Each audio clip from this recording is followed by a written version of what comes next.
మన ప్రభు రక్షకురైన యేసుక్రీస్తు నామములో మీ అందరికీ శుభములను తెలియజేస్తూ ఉన్నాను. ఈరోజు దేవుణ్ణి ప్రేమించడం వలన కలిగేటువంటి లాభముల గురించి మనము ధ్యానిస్తూ ఉన్నాం.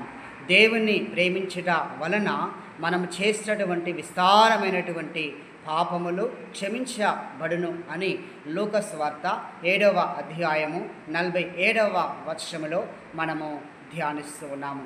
దేవుణ్ణి ప్రేమిస్తే ఆ దేవునికి మనము ఎరకైన వారం అవుతాము అని 1 కొరింథీయులు 8వ అధ్యాయము 3వ వచనములో మనము ధ్యానిస్తూ ఉన్నాము.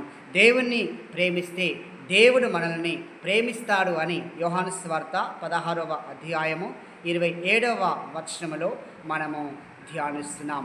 దేవుణ్ణి ప్రేమిస్తే దేవుడు మనల్ని కాపాడుతాడు అని 145వ సంకీర్తన 20వ వచనంలో మనకు జ్ఞాపకం చేస్తూ ఉన్నారు.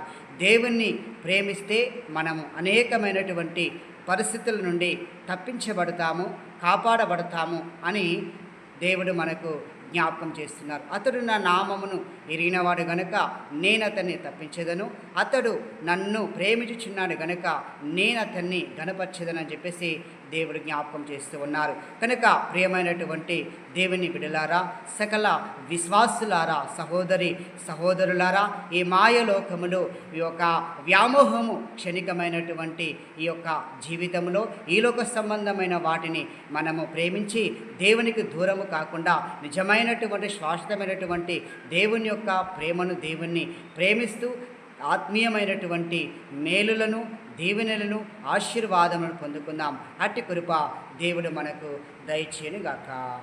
ఆమేన్.